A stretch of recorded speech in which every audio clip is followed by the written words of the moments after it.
Baik, terima kasih. Selanjutnya akan ada sambutan dari Ibu Dr. Simona Bustami SHMH selaku Ketua dari PSHKI. Kepada Ibu Simona dipersilahkan.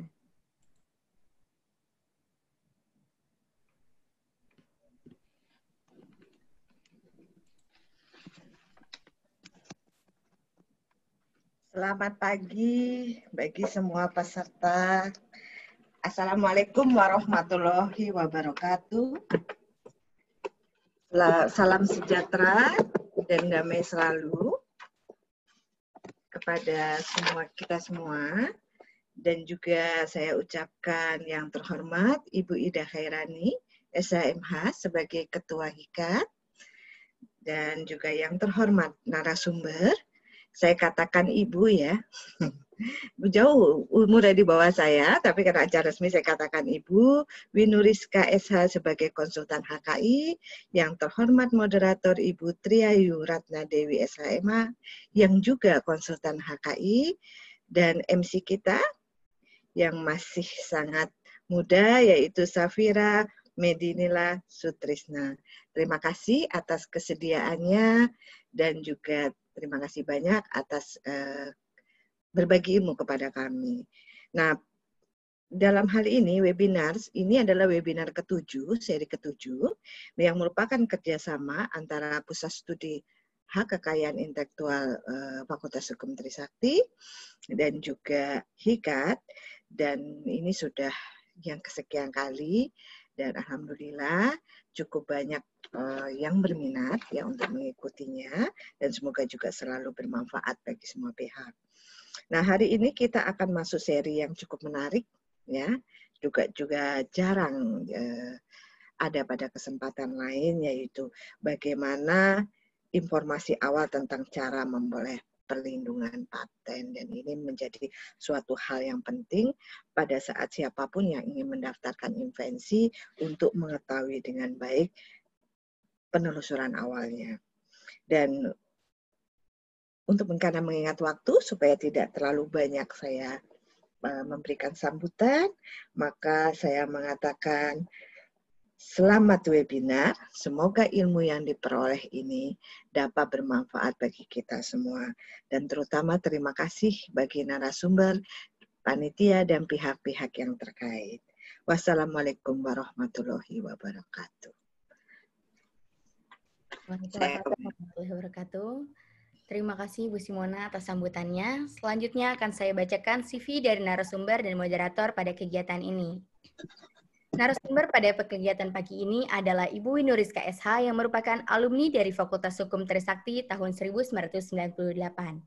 Ibu Winuriska sendiri merupakan pendiri dan managing partner dari Win IP Firm yang telah berpengalaman lebih dari 15 tahun. Dalam perjalanannya, beliau bergabung dengan firma hukum yang berafiliasi internasional dengan spesialisasi kekayaan intelektual. Adapun jabatan terakhirnya adalah sebagai Head of Patent and Design Department. Selama bekerja, beliau telah mewakili klien lokal dan luar negeri dari berbagai skala, seperti mewakili perusahaan penerbangan BUMN Indonesia untuk litigasi paten, terkait litigasi metode bisnis paten, dan litigasi pelanggaran paten di Pengadilan Negeri Niaga. Beliau juga mengambil peran penting dalam keberhasilan negosiasi dalam kasus pelanggaran paten dan desain terhadap 7 perusahaan otomotif lokal untuk high profile perusahaan otomotif Jepang yang terkenal. Beliau mendapatkan lisensi advokat pada Juli 2002 dan konsultan haki terdaftar pada 2006. Ibu Winuriska juga merupakan anggota dari Ikatan Haki Indonesia dan memegang jabatan sebagai Wakil Ketua Hubungan Kerjasama dengan antar lembaga dan anggota dari Perhimpunan Advokat Indonesia. Selain anggota dari organisasi lokal, beliau juga terdaftar sebagai anggota dari organisasi internasional, yaitu ASEAN Patent Attorney Association, International Trademark Association, dan ASEAN Intellectual Property of Association. Ibu Winuriska juga mengikuti pelatihan khusus tentang hukum hak kekayaan intelektual dari beberapa kota di Jepang pada 2006. Beliau berpartisipasi dalam seminar atau konferensi IP baik di dalam maupun di luar negeri, seperti konferensi GPAA di Kuala Lumpur dan Singapura, dan dilanjutkan dengan konferensi IP di Hong Kong pada 2009. Di 2011, Ibu Winuriska terus memperluas ilmunya dengan berpartisipasi pada seminar dan diskusi-diskusi. Salah satunya peserta diskusi penegakan hukum yang diadakan oleh International Criminal Investigation Association Program, Kedutaan Besar Amerika Serikat di Indonesia. Di 2019, beliau juga dipercayai menjadi narasumber yang diselenggarakan oleh Bekraf dan Universitas 11 Maret Solo. Berikutnya, di tahun ini, di 2020, Ibu Winuriska telah menjadi narasumber dalam forum diskusi persiapan fasilitasi pendaftaran kekayaan intelektual bagi pelaku usaha ekonomi kreatif di Bali yang diselenggarakan oleh Parekraf dan UPN Yogyakarta, dan dilanjutkan dengan menjadi narasumber di Belitung, Sulawesi Utara yang juga diselenggarakan oleh Parekraf, yang dalam kegiatan ini bekerja sama dengan Universitas 11 Maret. Berikut pembacaan CV dari Ibu Winuriska SH, narasumber kita pada kegiatan ini. Selanjutnya akan saya bacakan CV dari Ibu Tri Ayu Ratnadewi SHMH selaku moderator pada Virtual IP Training Series 7. Ibu Tri Ayu memperoleh gelar sarjana hukumnya di Universitas Trisakti tahun 1999. Dilanjutkan dengan menempuh pendidikan di Universitas Pajajaran untuk mendapatkan gelar Magister Hukum pada 2005.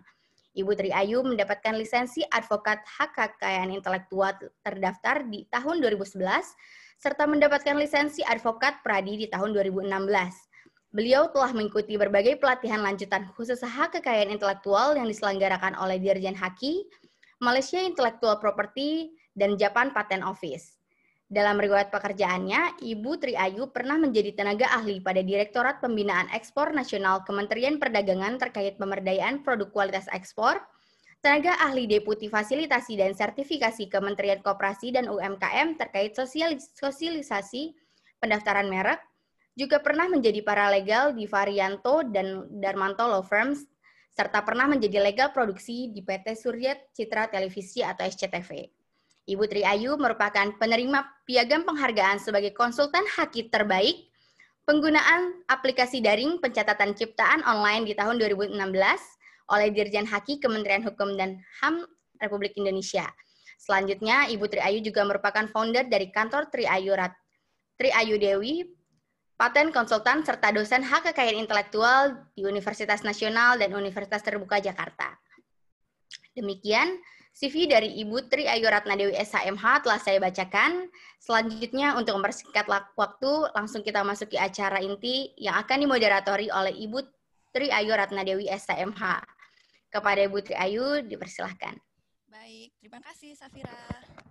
Assalamualaikum warahmatullahi wabarakatuh. Salam sehat dan sejahtera bagi para peserta yang sudah hadir dalam Virtual IP Training Series ke-7 yang merupakan kerjasama antara Pusat Studi Haki, Fakultas Hukum, Universitas Trisakti, serta para alumni yang tergabung dalam HIKAT. Pada webinar kali ini mengangkat tema mengenai informasi awal perlindungan paten. Mungkin masih banyak yang belum memahami bahwa paten adalah hak eksklusif yang diberikan oleh negara kepada penemu atas invensinya di bidang teknologi. Ya, paten memang identik dengan kebaruan suatu invensi. Lalu, bagaimana sebenarnya proses pendaftaran paten? Sulitkah memperoleh hak paten? Serta apa untungnya memiliki hak paten? Nah, hari ini akan dijelaskan secara mendalam oleh narasumber kita yang sudah sangat kompeten di bidang paten, yaitu Ibu Winuriska, alumni FH Trisakti, konsultan haki terdaftar sekaligus pemilik dari Win IP Firm. Saya, Tri Ayu Ratnadewi, selaku konsultan haki serta alumni Angkatan 99 yang akan memandu jalannya diskusi ini. Silakan Mbak Winuriska, bisa dimulai?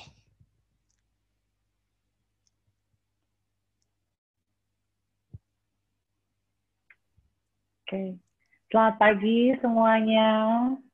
Terima kasih Mbak Tri Ayu, Mbak Safira, dan terima kasih Bu Mona dan Bu Ida atas kesempatannya.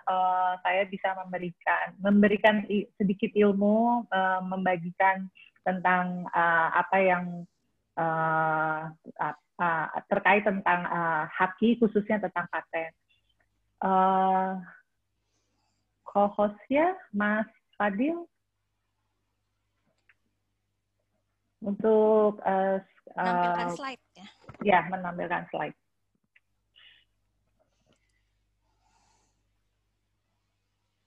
Oke. Untuk virtual IP training hari ini terkait dengan topik paten. Jadi saya akan berbicara mengenai paten secara dasar, khususnya mengenai informasi apa saja yang harus kita dapatkan terkait perlindungan suatu invensi paten. Jadi, next. Jadi paten adalah hak eksklusif atas invensi teknologi yang memiliki kebaruan, inventif, dan dapat diterapkan dalam industri. Jadi paten itu terdapat dalam cakupan dari hak kekayaan intelektual. Jadi hak kekayaan intelektual itu ada trademark, ada desain industri, ada paten, ada hak cipta, ada desain tata letak sirkuit terpadu. Jadi dengan adanya definisi paten ini jangan sampai ada istilah ingin mempatenkan merek atau ingin mempatenkan hak cipta. Jadi paten dan merek itu berbeda. Jadi istilah yang dipergunakan oleh Direktorat Jenderal Kekayaan Intelektual adalah mendaftarkan atau mengajukan permohonan suatu hak gitu. Jadi paten itu istilahnya lebih daripada invensi teknologi yang memiliki kebaruan, inventif, dan diterapkan dalam industri. Kemudian apa sih yang dimaksud dengan invensi? Invensi adalah produk yang merupakan campur tangan manusia untuk memecahkan masalah teknis tertentu dan mempermudah kerja manusia. Jadi ada suatu produk atau teknologi yang sifatnya dibuat oleh research and development dari suatu tim, dari suatu human gitu, yang bisa menghasilkan sesuatu produk yang lebih praktis, mudah, efektif dan efisien dan lebih baru atau lebih berkembang dari yang sudah ada invensi yang sudah ada sebelumnya.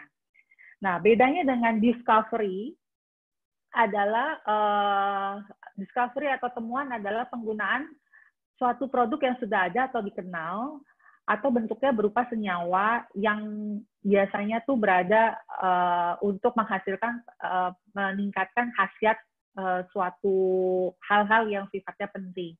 Jadi discover itu biasanya lebih ke hal-hal yang sudah ada di alam gitu, penggunaan yang sudah dikenal, senyawa yang berada di alam. Next. Nah, berikut adalah prinsip-prinsip dalam paten. Pertama, prinsip dalam paten itu harus memiliki kebaruan, langkah inventif, dan dapat diterapkan dalam industri. Nah, nanti saya akan jelaskan terkait apa sih yang dimaksud dengan kebaruan, apa sih yang dimaksud dengan langkah inventif, itu nanti akan saya jelaskan di slide berikutnya. Kemudian, paten itu prinsipnya adalah bersifat teritorial. Jadi, perlindungan hak paten itu harus dilindungi di setiap teritori negara yang akan dituju. Jadi tidak bisa lintas negara. Jadi apabila sudah memiliki paten, sudah mengajukan permohonan paten Indonesia dan ingin mengembangkan teknologinya di beberapa negara, dia harus melakukan permohonan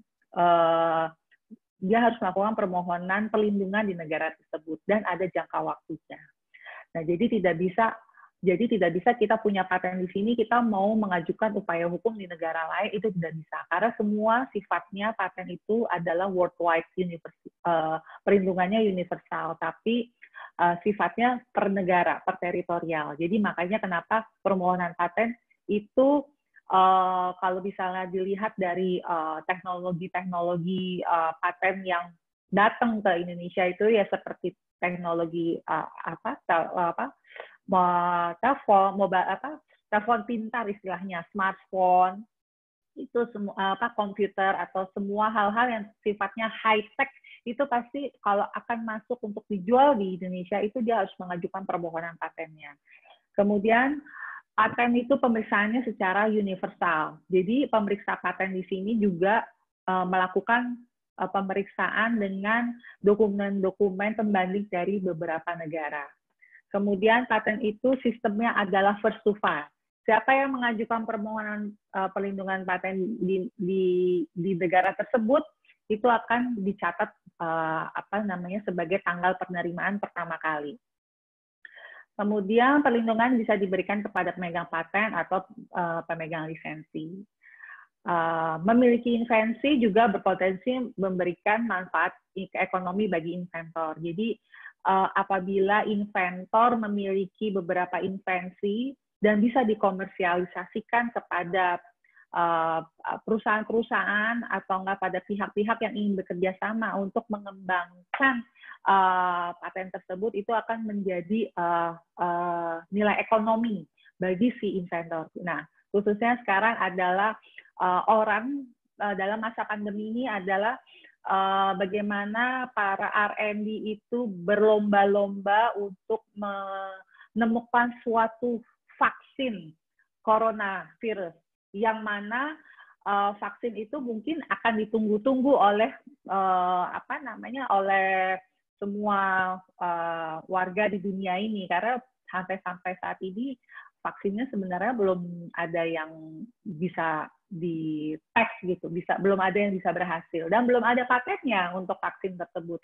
Jadi yang saya dengar kemarin itu adalah di China bahwa dia sudah baru mengajukan permohonan patennya di negaranya dia sendiri dengan pemeriksaan yang super singkat, dan itu kita belum tahu hasilnya apakah itu telah terdaftar apa belum dengan paten permohonan vaksin virus, karena paten itu harus diperiksa secara mendalam, substantif, dan diuji apakah memang invensi ini, vaksin ini bisa memberikan manfaat dan bisa memberikan insentif untuk penyembuhan dari virus yang sudah sudah menyebar ke seluruh dunia.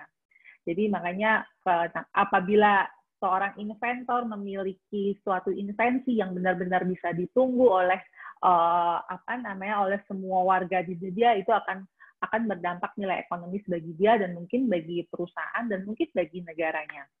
Nah, untuk saat ini di Indonesia sendiri dari perusahaan-perusahaan farmasi di Indonesia juga sedang melakukan uji coba R&D terus untuk untuk bisa menghasilkan obat atau obat penyembuh atau vaksin yang bisa diberikan kepada masyarakat Indonesia. Jadi mereka juga inventor-inventor lokal terus untuk untuk melakukan riset terkait pandemi yang sedang melanda sekarang.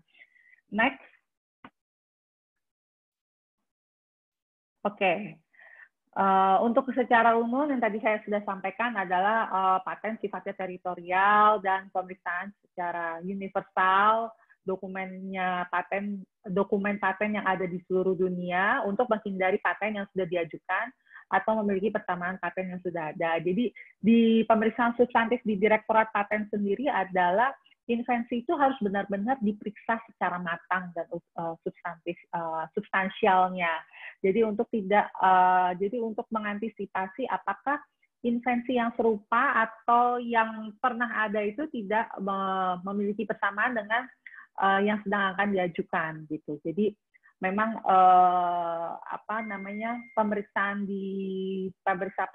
pemeriksaan paten di Indonesia ini memerlukan waktu sekitar 3-4 tahun. Makanya kenapa permohonan paten itu sangat lama, karena memang pemeriksaan substantifnya itu diperlukan pemeriksaan secara global, secara universal, dan dokumennya juga dokumen dari dokumen paten dari luar negeri dan dokumen paten dari dalam negeri juga. Kemudian next. Oke. Publikasi. Sebagai seorang pemohon paten, itu dihimbau untuk tidak melakukan publikasi secara umum terhadap invensi yang sedang dia buat. Jadi ini terkait dengan kebaruan. Jadi mengapa suatu permohonan paten itu sifatnya harus memiliki kebaruan? Kebaruan itu artinya belum pernah diungkapkan atau dipublikasikan atau didisclose oleh pihak lain. Beda halnya dengan hak cipta. Kalau hak cipta pertama kali dipublikasi itu kepada publik bahwa menyatakan bahwa itu adalah hak ciptanya. Sedangkan kalau paten itu berbeda, bahwa paten itu kalau kita kalau seorang inventor sedang melakukan R&D, itu dia harus sifatnya diam-diam. Jadi harus sifatnya hanya lingkungan kerjanya. Jangan pernah sampai dia harus mempublikasikan atau mendisclose invensinya kepada pihak lain. Itu tuh sifatnya itu sifatnya kebaruan. Jadi itulah makanya publikasi itu penting. Jadi publikasi suatu permohonan paten itu dilakukan setelah paten itu diajukan. Oke. Tujuannya adalah untuk menghindari pihak lain untuk mencuri atau meniru inovasi atau kebaruan yang dimiliki oleh inventor. Jadi kan banyak banget pihak-pihak atau kompetitor mungkin yang ingin meniru atau mencontek inovasi yang akan sedang dikerjakan gitu. Makanya kenapa seperti Apple, Samsung gitu, dia tuh benar-benar R&D-nya solid banget. Jadi apa yang dia sedang kerjakan, program apa yang sedang dia kerjakan, dia benar-benar tidak terpublikasi terlebih dahulu karena itu akan berdampak kepada kompetitornya gitu. Jadi pada saat dia sudah launch, makanya kalau kita sedang lihat Apple iPhone akan launch iPhone 11, iPhone 12 atau enggak iPhone 12 mini atau iPhone apa. Itu proses permohonan paten itu semua sudah diajukan. Sudah diajukan, semua uji teknisnya sudah valid gitu. Makanya dia setelah semua sudah valid dan sudah teruji dan sudah mengajukan permohonan patennya di negara Amerika, baru dia launch ke beberapa negara. Kemudian next. Oke. Kenapa sih kita harus mendaftarkan permohonan paten? Paten itu sifatnya hak eksklusif. Jadi paten itu bisa mengeksploitasi paten yang dimilikinya. Jadi seorang inventor itu bisa mengeksploitasi paten yang dimilikinya kepada pihak lain. Kemudian bisa melarang pihak lain yang menggunakan paten tersebut tanpa izin dan memberikan izin atau lisensi untuk menggunakan patennya. Eksploitasi di sini misalnya membuat, menggunakan, menjual, mengimpor, menyewakan, mengantarkan, memasok, atau penjualan atau penyewaan itu semua teratur dalam Undang-Undang Paten. Jadi kenapa paten itu adalah sifatnya peratannya paling tinggi istilahnya hak eksklusif, karena pertama masa perlindungannya dia juga lebih lama, dan memang paten itu memang memerlukan bidang yang sifatnya high profile, substansial. Jadi memang hanya orang-orang inventor yang misalnya memang memiliki kemampuan untuk bisa memiliki inovasi untuk membuat paten itu sendiri gitu. Beda halnya dengan merek, mungkin dia menciptakan suatu kata, merek kata atau brand. Tapi kalau paten itu harus tangible. Jadi dia tidak hanya kita punya ide, jadi dia harus diwujudkan bentuknya seperti apa gitu. Bisa seperti produk atau bisa berupa proses. Nah, produk itu bisa macam-macam. Kemudian saya jelaskan dalam slide berikutnya, next. Oke. Berikut adalah ketentuan dalam Undang-Undang Paten apa yang dapat dipatenkan. Jadi yang tadi saya utarakan bahwa paten itu dapat berupa produk atau proses. Produk itu bisa berupa mesin, kemudian ada komposisi zat, terus produk-produk bioteknologi, produk-produk manufaktur yang ini paling banyak kita lihat, produk mesin dan produk manufaktur itu ada paling banyak yang kita lihat sehari-hari. Kemudian ada proses. Proses itu langkah-langkah untuk memproduksi manufaktur suatu produk. Jadi tidak hanya berupa produk, tapi prosesnya menuju ke suatu produknya tersebut atau alatnya tersebut bisa dipatenkan. Next. Nah, kemudian hal-hal yang tidak dapat dipatenkan sesuai dengan ketentuan Undang-Undang Paten. hukum, aturan, dan moral atau etika itu tidak dapat dipatenkan. Kemudian teori dan metode, sains, matematika, software komputer itu tidak bisa dipatenkan. Untuk software komputer khususnya masuk dalam hak cipta. Software komputer itu maksudnya gimana sih? Sekarang ini kan banyak program komputer atau enggak mobile apps yang beredar. Misalnya seperti program anak bangsa, Gojek, Grab, terus Tokopedia, nah marketplace seperti itu, atau enggak program komputer terkait fintech, financial technology. Nah, mereka memiliki suatu program mobile apps. Nah, itu kalau ingin dipatenkan, dia harus memiliki fitur-fitur yang ada hardware-nya, yang dapat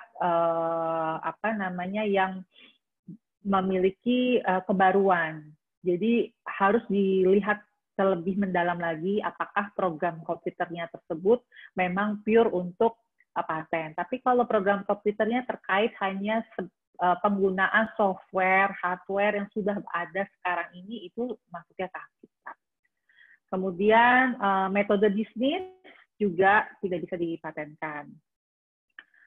Metode bisnis, kemudian ada metode pemeriksaan, perawatan, pengobatan, dan pembedahan, itu tidak bisa dipatenkan karena itu metode yang biasa dilakukan oleh para ahli kedokteran gitu kan, ahli farmasi. Kemudian makhluk hidup kecuali mikroorganisme. Dan yang terakhir adalah proses biologis yang esensial untuk memproduksi tanaman atau binatang. Nah, ini kayak seperti mungkin seperti spek atau apa, itu tidak bisa, spek tanaman itu tidak bisa dipatenkan karena memang prosesnya sudah seperti itu. Tidak ada hal-hal yang baru. Next. Oke. Sekarang siapa sih yang dapat membuat daftarkan permohonan paten? Nah, yang daftar permohonan paten itu ada namanya inventor. Jadi pemohon paten itu bisa juga inventor itu bisa juga sendiri atau pribadi, atau orang tersebut memiliki hubungan profesional, employer dan employee, atau berbasis project atau bisnis. Jadi misalnya karyawan R&D bekerja dalam suatu perusahaan, nah dia menciptakan suatu inovasi, nah dia dengan menggunakan fasilitas perusahaan, nah, itu dia harus ada perjanjian tersendiri. Nah, inventornya mungkin beliau, tapi pemegang hak patennya adalah si perusahaan tersebut. Karena memang fasilitas yang dipergunakan oleh si inventor dalam menciptakan suatu teknologi tersebut atau invensi tersebut difasilitasi oleh perusahaan. Kemudian pribadi, inventor yang pribadi itu bisa individu atau nggak bisa sekelompok orang. Karena mungkin untuk menciptakan suatu inovasi tertentu tidak mungkin bisa sendiri, mungkin dengan tim gitu. Tim bisa berlima, bisa berempat gitu, bisa bersepuluh gitu. Nah, ini bisa mengajukan permohonan paten. Kemudian ada institusi. Institusi itu bisa perusahaan, corporate, atau lembaga-lembaga penelitian, atau lembaga pendidikan. Nah, lembaga pendidikan misalnya di dalam kampus-kampus di universitas, misalnya dosen-dosen teknik atau dosen-dosen yang terkait dengan bioteknologi, nah itu ingin menciptakan suatu inovasi di dalam lingkungan kampus, nah itu bisa mengajukan permohonan paten dengan adanya agreement khusus di antara si inventor dengan institusi yang menaunginya. Next. Oke. Jenis-jenis paten. Oke. Jenis paten itu ada dua. Ada paten biasa dan paten sederhana. Untuk saat ini saya akan bicarakan mengenai paten biasa. Jadi, paten biasa itu syaratnya adalah invensinya baru dan inventif. baru itu adalah belum pernah diungkapkan atau dipublikasikan kepada khayal publik dan tidak sama dengan teknologi yang sebelumnya. Jadi tadi yang sudah saya sampaikan ya, bahwa apa sih yang dimaksud baru, kenapa sih paten itu harus baru, esensinya kenapa harus baru gitu. Karena memang tidak boleh sama dengan teknologi yang sudah ada sebelumnya. Jadi memang harus fresh. Jadi suatu inovasi itu sifatnya harus fresh gitu. Jadi emang tidak boleh sama dengan teknologi yang sebelumnya. Tapi dalam deskripsi patennya tersebut memang misalnya kita boleh mengutip teknologi yang pernah ada, tapi kita melakukan pengembangan atau peningkatan dari teknologi yang sebelumnya. Oh, yang satu itu tidak bisa dibuka pintunya misalnya.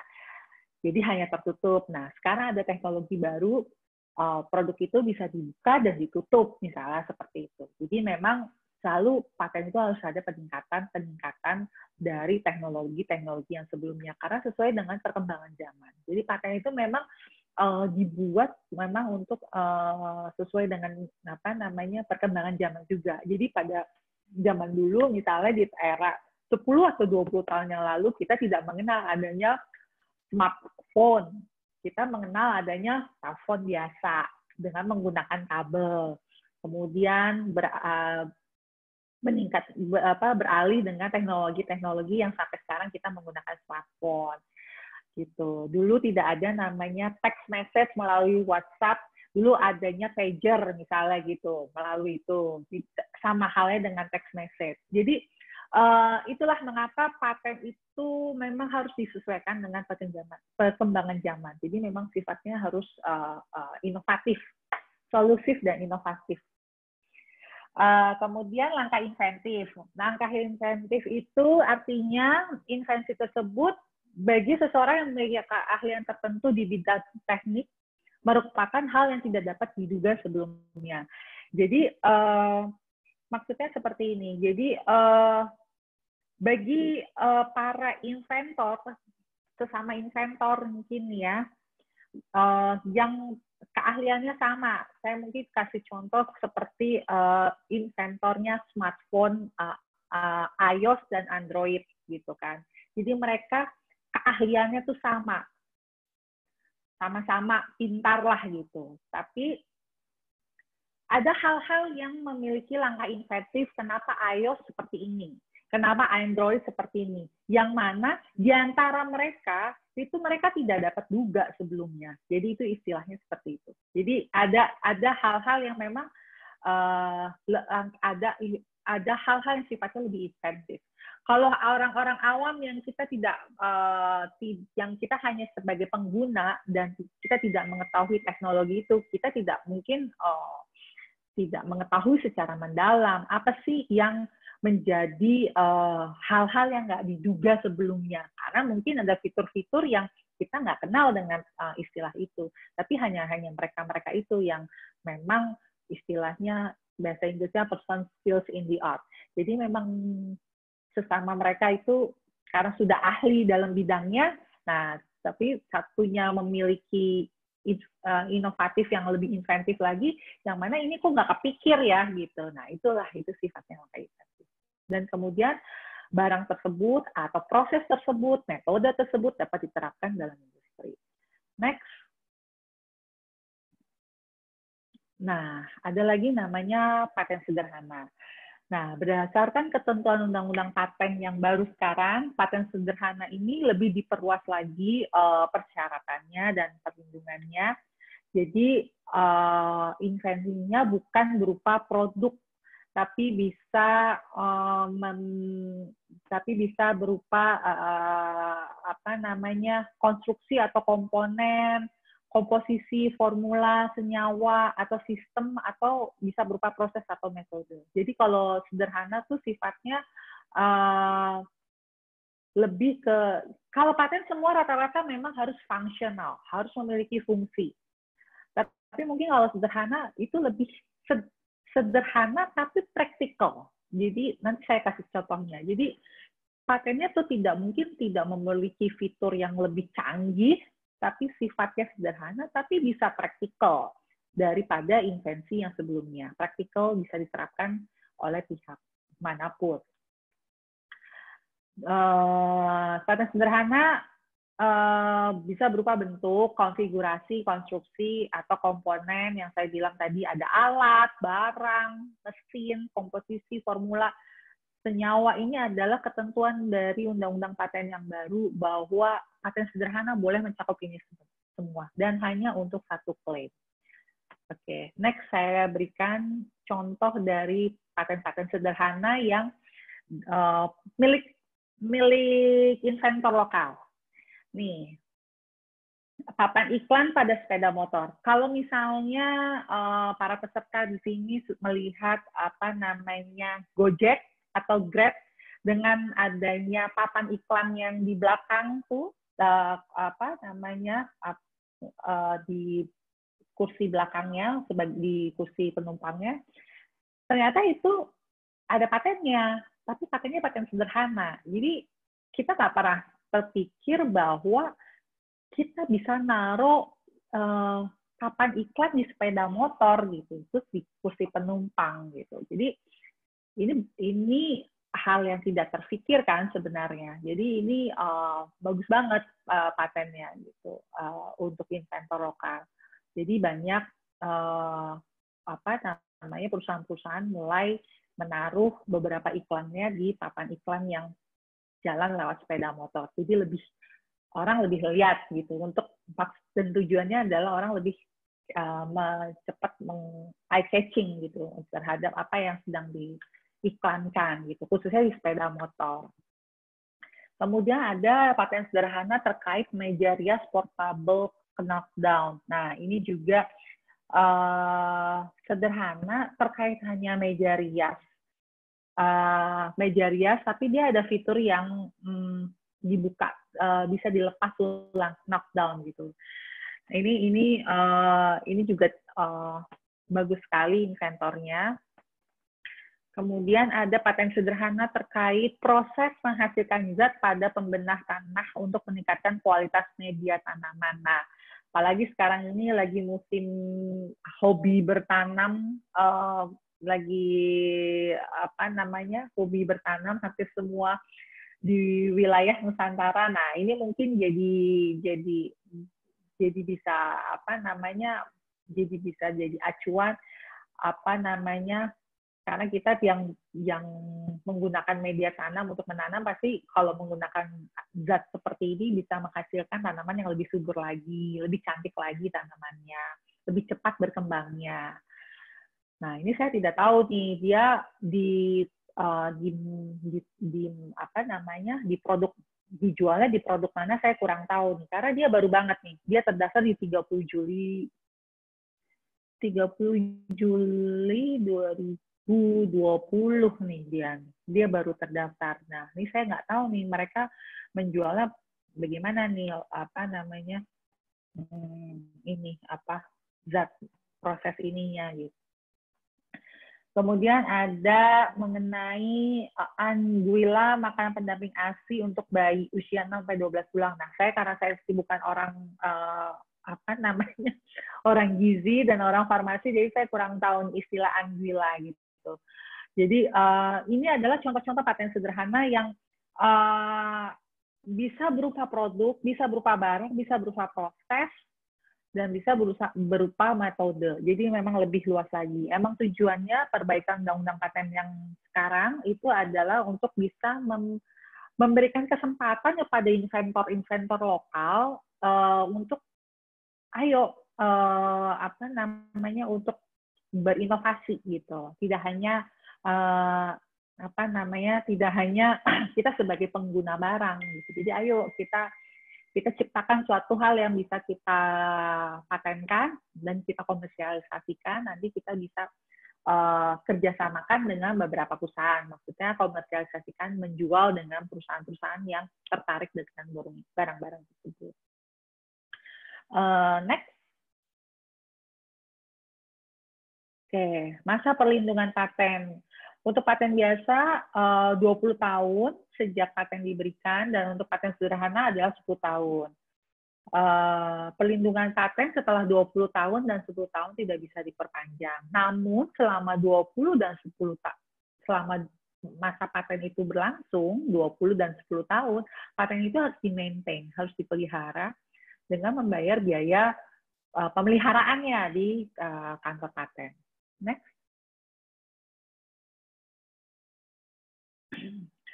Kemudian sekarang bagaimana sih cara mendaftarkan paten? Nah, karena sekarang ini DGIP, Direktorat Jenderal Kekayaan Intelektual, sudah meningkatkan pelayanan publiknya dengan memberikan fasilitas e-filing. Jadi pengajuan permohonan haki secara online, khususnya dalam masa pandemi ini sudah tidak ada lagi loket yang dibuka di Dirjen Kekayaan Intelektual. Jadi semua harus menggunakan e-filing online. Di situ ada panduan-panduannya.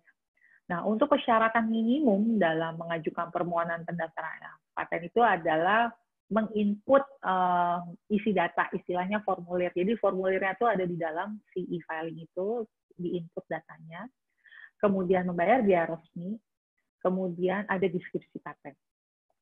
Gitu. Jadi kenapa permohonan paten itu harus ada deskripsinya? Karena deskripsi itu adalah bahan bagi pemeriksa substantif untuk membaca apa hal-hal yang terkait dengan invensi yang sedang diajukan. Jadi sifatnya kayak tesis, kayak penjelasan tertulis, tapi bisa tipis, bisa tebal mengenai cara melaksanakan invensi tersebut, sehingga bisa dimengerti oleh orang yang ahli atau si pemeriksa substantif paten di Direktorat Jenderal KI.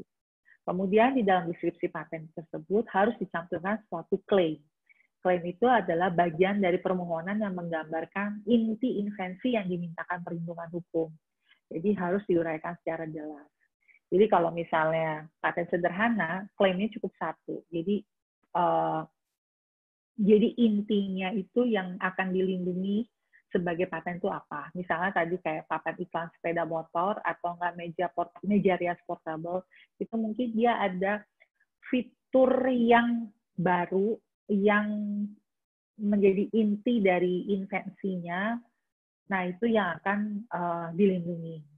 Jadi klaim itu sangat penting dalam suatu deskripsi paten.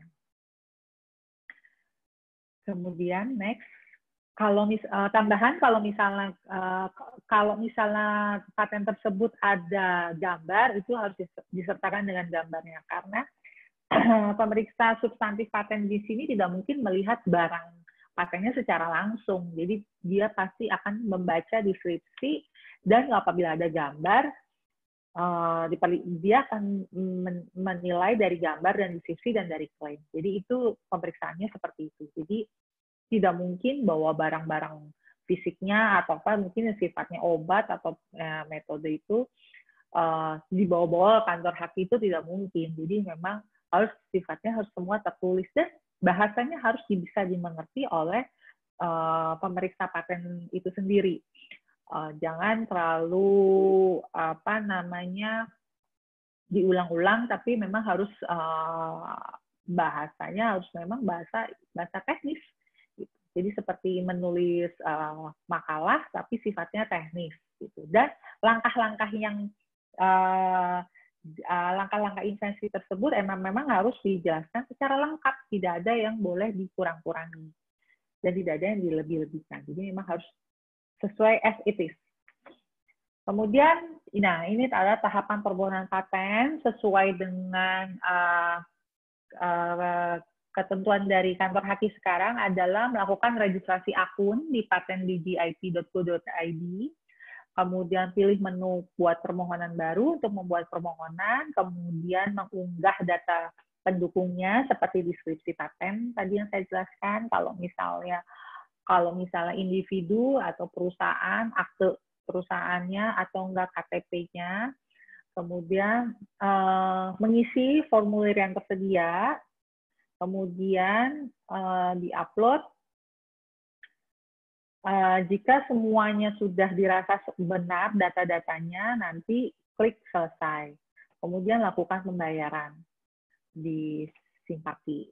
Nanti ada kode billingnya. Kemudian ada kode billing substantif dan ada kode billing paten. Jadi semua sekarang semua e-filing dan kode billingnya menunggu dari tampilan dari e-filing tersebut. Kemudian langsung membayarkan ke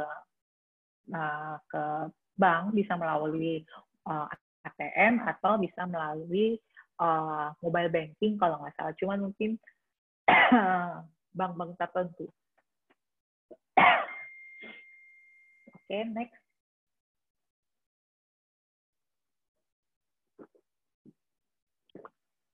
Nah, biaya resmi permohonan paten sekarang berdasarkan PNBB adalah untuk paten biasa 1.250.000, paten sederhana 800.000, kemudian ada biaya pengajuan pemeriksaan substantif untuk paten 3 juta.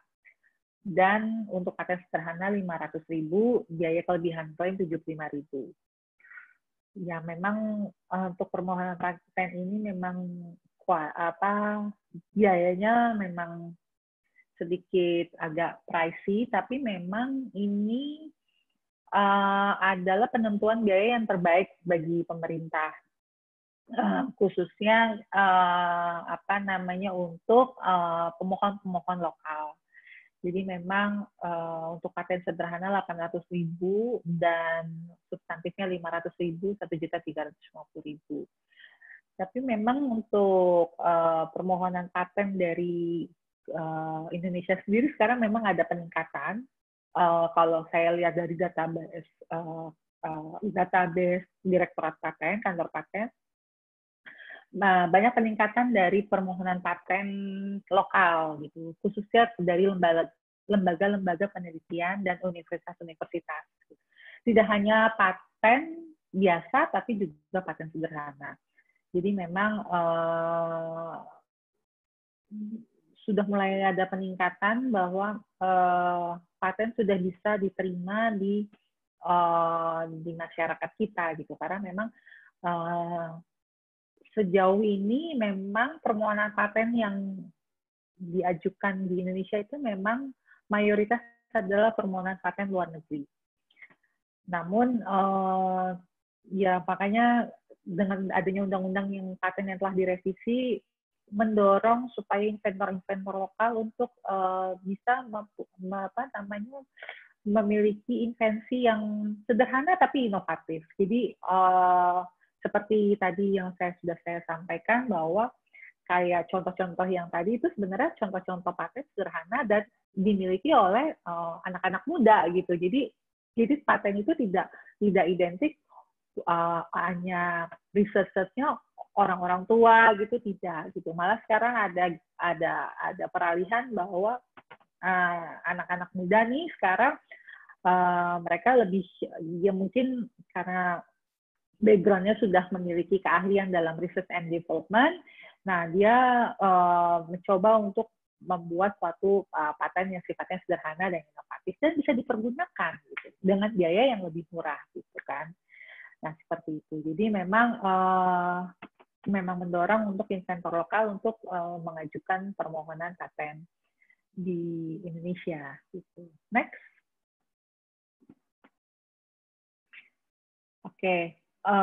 Masa pemeliharaan paten yang tadi saya sampaikan bahwa setelah paten itu terdaftar, paten itu wajib dilakukan pemeliharaan. Jadi harus dibayar setiap tahunnya, istilahnya maintenance paten. Jadi paten itu harus dipelihara karena untuk untuk memastikan bahwa paten itu masih dipergunakan gitu. Jadi paten itu bisa dipergunakan itu dengan dipelihara. Kalau tidak dipelihara, tidak dibayar biaya resminya, itu dianggap pemegang paten tidak interest atau tidak berkeinginan untuk menjual patennya atau enggak menggunakan patennya, dan kemungkinan paten itu mungkin akan dialihkan kepada pihak lain apabila si pemegang hak paten itu sudah tidak berkeinginan ingin mengalihkan kepada pihak lain, itu dimungkinkan. Jadi paten itu memang wajib dipelihara dengan membayar biaya resmi dengan jangka waktu sesuai dengan jenis paten yang telah diajukan. Jadi paten biasa 20 tahun ya 20 tahun dibayar, paten biaya pemeliharaannya, paten sederhana 10 tahun ya 10 tahun dibayar. Setelah itu sudah tidak ada lagi bayaran dan paten telah menjadi milik umum. Nah, makanya kenapa beberapa inventor yang memang dalam lingkup R&D, paten yang sudah berlaku selama 5 atau 10 tahun, mereka sudah mulai kulik-kulik untuk mengajukan untuk R&D lagi. Malah nggak nyampe 5 tahun, dalam waktu 2-3 tahun, mereka, wah ini kayaknya udah yang kita ajukan, kayaknya udah tidak sesuai lagi, segala macam, dia ada fitur lagi, diajukan lagi. Jadi beranak, jadi paten satu bisa beranak seperti itu. Untuk ya rata-rata kalau untuk pihak luar, perusahaan-perusahaan yang memang dari luar negeri, rata-rata ya bisa kita katakan memang dia sudah memiliki R&D yang cukup stabil dan memang yaitu patennya bisa dalam setahun dia bisa melakukan penelitian atau mendaftarkan suatu invensi paten itu bisa 10 atau 5 seperti itu. Jadi patennya harus beranak cucu ya? Iya, patennya ya? Harus jadi kalau bisa artinya. Iya, improvement. Jadi makanya mendorong supaya gimana nih inventor lokal bisa bersaing dengan negara-negara lain. Oke, kayaknya cukup slide dari saya. Mungkin nanti saya buka jawab ya. Ya, bagaimana para peserta sudah cukup jelas atau mungkin masih ingin bertanya-tanya mengenai patennya gimana ya? Kadang mungkin ada yang penasaran juga nih biasanya, Mbak. Gimana sih nih saya udah paten kok nggak granted ya? Kalau banget ya sampai 10 tahun, 15 tahun nggak granted ya. Untuk paten sederhana tuh biasanya berapa tahun, Mbak Pino, untuk bisa granted? Kalau untuk paten sederhana berdasarkan undang-undang yang sekarang itu 18 sampai 24 bulan gitu. Ya, kalau untuk 1,5 sampai 2 tahun gitu. Ya, memang itu yang standarnya segitu ya. Berarti kalau memang sampai 5 tahun, 6 tahun itu biasanya nggak dimonitor patennya ya. Atau mungkin harusnya ada revisi ya mungkin dari pemeriksa karena orangnya juga mungkin yang inventornya nggak paham gimana sih cara revisinya. Nah, tahu nih harus gimana. Makanya kenapa di sini peran konsultan paten menjadi penting ya, Mbak Winu ya. Iya, untuk betul. membantu dalam membuat drafting ya. Karena di paten itu biasanya yang agak membingung itu drafting ya. Karena cara menyusun drafting itu berbeda dengan cara menulis jurnal atau makalah ilmiah ya. Betul. Gitu. Iya, jadi ada teknik. Ada guide-guide-nya. Diungkap seperti itu. Baik, ini kita masuk ke sesi pertanyaan. Wah, sepertinya banyak sekali yang ingin bertanya ya. Sebentar, saya lihat dulu ini untuk pertanyaan yang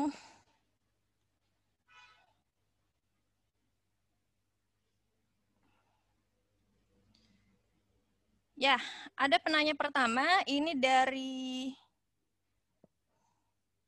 sebentar.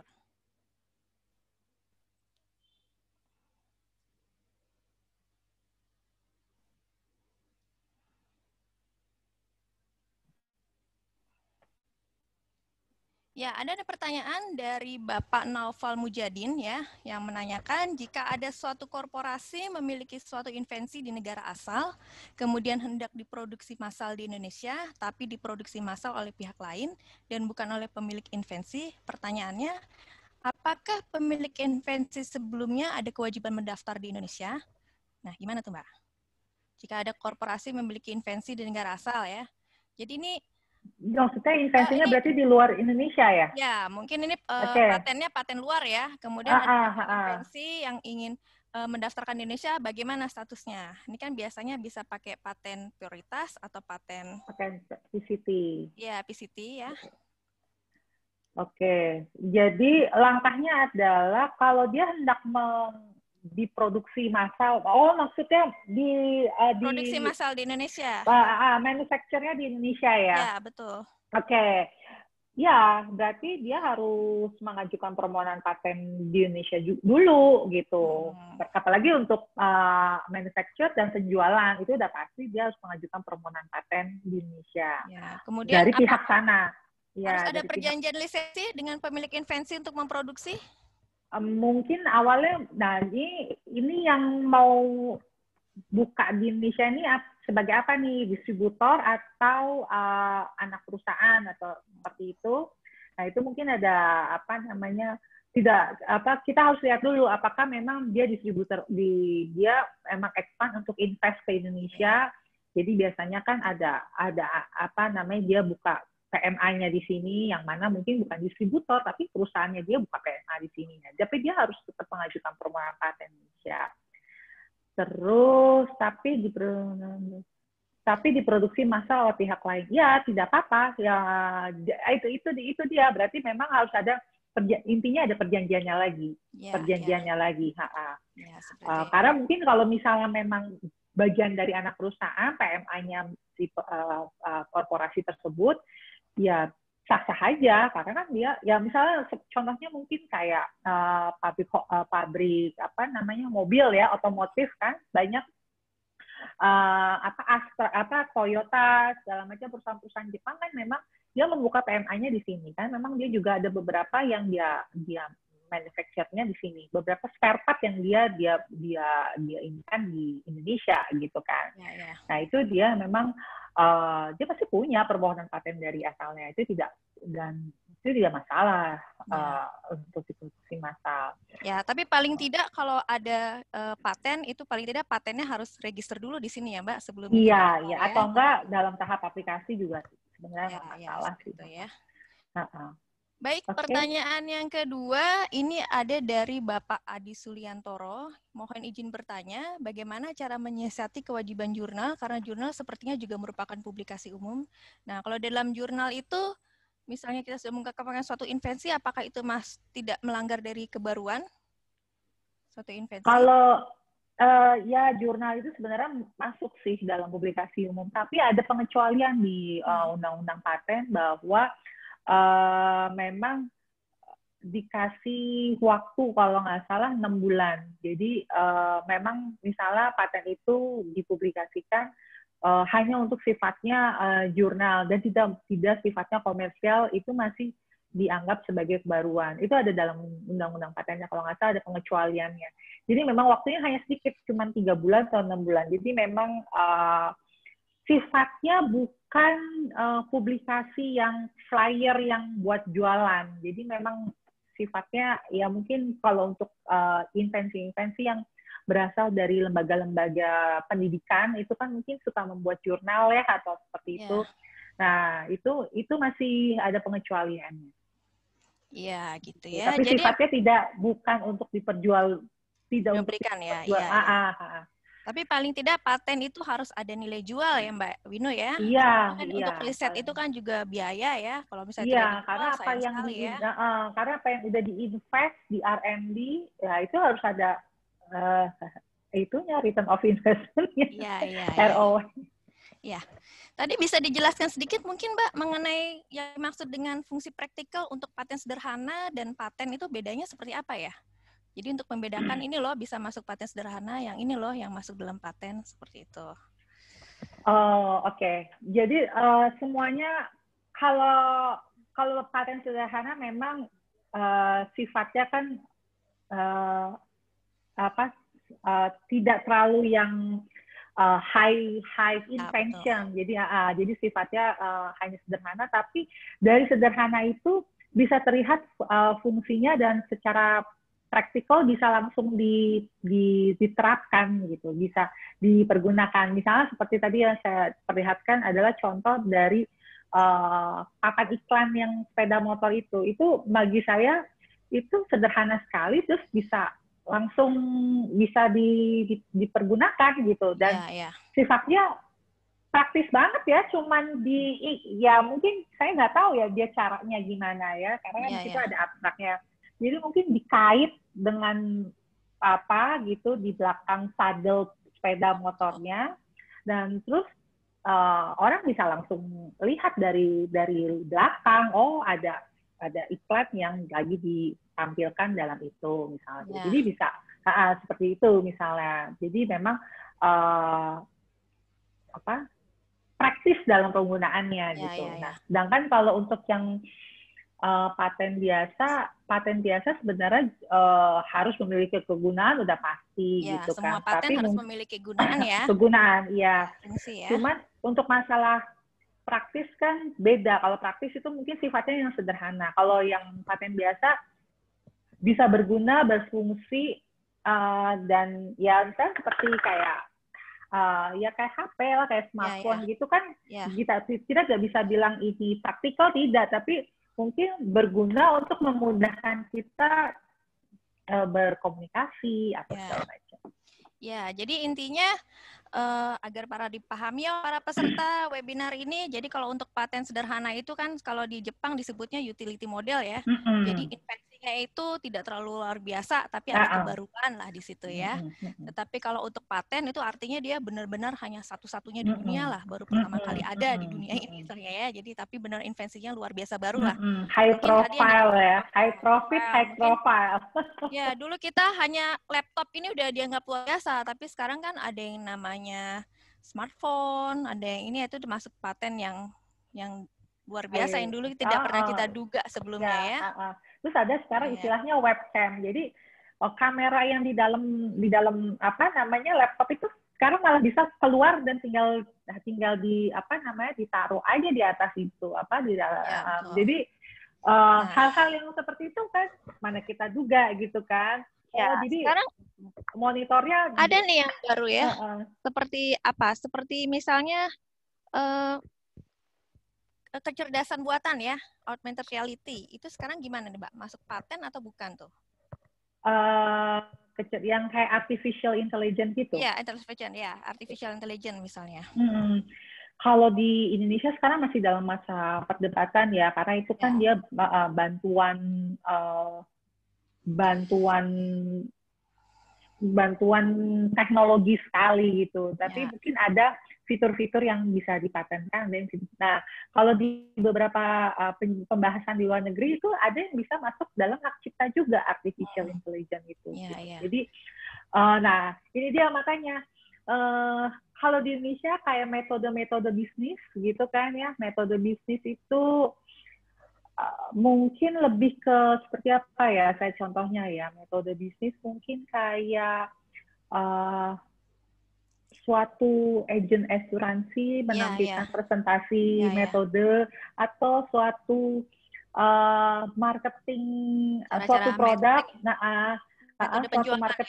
Metode penjualan ada metodenya, nah mungkin yang kayak sifatnya lebih ke kayak MLM gitu, tapi dia ada metodenya sendiri. Nah itu tidak bisa dipatenkan di Indonesia. Tapi kalau di US yang seperti itu bisa patentable gitu. Jadi memang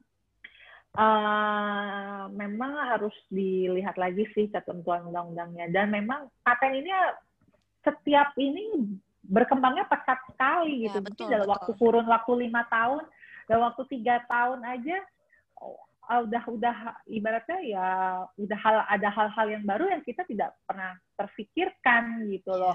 Ibaratnya baru revisi undang-undang yang kemarin udah ada hal lain.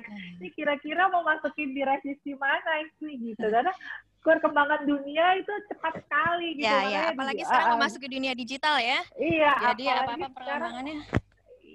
Apalagi sekarang dalam masa pandemi ini terlihat sekali bahwa semua orang menggunakan digital gitu. Apapun transformnya digital gitu.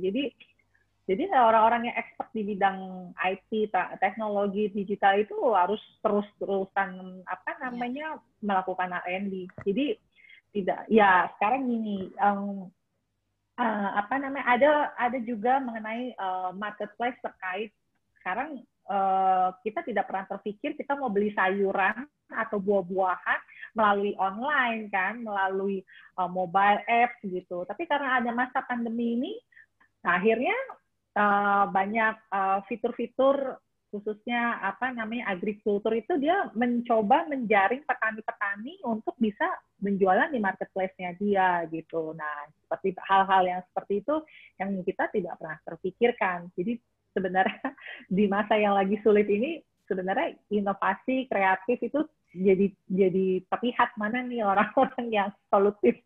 Iya, iya. Iya, jadi memang itu ya, paten itu memang harus penemuannya luar biasa ya. Jadi memang kelebihannya paten seperti itu ya. Jadi memang paten ini beda dengan ruang lingkup bidang haki yang lain ya. Jadi memang nggak bisa disamakan dengan cipta dan merek ya, karena ruang lingkup perlindungannya pun berbeda ya. Jadi kadang orang umum sering mengatakan, saya mau patenin nih merek saya. Merek yang mana ya? Kadang itu bingung ya. Ini jadi beda ya, tolong dipahami. Kalau paten ini pasti kaitannya dengan invensi, dengan adanya teknologi. Kalau brand itu pasti dengan nama ya, seperti itu ya. Nah, satu lagi ya untuk pertanyaan ini, kemudian nanti akan pertanyaan live.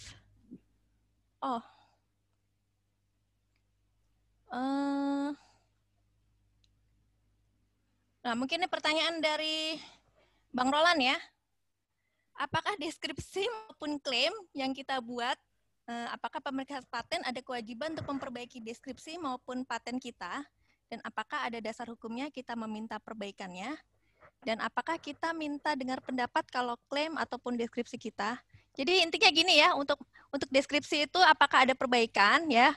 Kemudian apakah apabila deskripsinya salah, kita bisa mengajukan semacam upaya hukum tidak, seperti ya? Apabila deskripsi kita ditolak. Gitu ya. Oke. Untuk deskripsi paten dimungkinkan adanya revisi atau perbaikan oleh pemeriksa substantif apabila memang penulisannya itu tidak sesuai dengan apa yang diinvensikan misalnya. Jadi saya tuh sering banget soalnya konsultasi sama pemeriksa paten. Jadi deskripsinya klien saya, inventor, itu sebenarnya tidak sesuai dengan patennya. Jadi patennya maunya ngomonginnya produk, tapi di dalam deskripsinya ngomonginnya proses, tapi ngomongin alatnya tuh belum masuk gitu. Yeah. Jadi mungkin karena nggak ketemu invensinya jadinya ya. Jadi sama pemeriksa patennya itu ditanya gitu. Ini sebenarnya maksudnya apa nih, paten proses gimana apa nih? paten produk? Ada proses dan menjadi alat atau alatnya aja, dia bilang gitu. Oh, setelah ditelusuri ada Pak. Jadi prosesnya dulu baru nanti jadi alat. Oh, kalau gitu deskripsinya diperbaiki menjadi seperti ini. Iya. jadi perbaikan deskripsi itu dimungkinkan. Iya, jadi memang mungkin harus pasti ada deskripsi ya diperbaiki ya, pasti biasanya sama pemeriksa ya. Jadi tidak mungkin si pemeriksa paten itu langsung nolak itu tidak mungkin. Jadi dia panggil mencek kita ulang ya, mencek ulang ini untuk mempertegas letak invensinya di mana. Iya, jadi mempertegas. Ya, jadi bedanya kalau untuk paten sederhana dan paten biasa, kalau paten sederhana itu biasanya salah satu ya, mau paten proses atau paten produk, tetapi kalau paten biasa itu boleh dua-duanya biasanya dimasukkan. Boleh. Ya. Iya. Untuk selanjutnya, bisa dibuka pertanyaan untuk live, untuk host nih, untuk 2 orang penanya.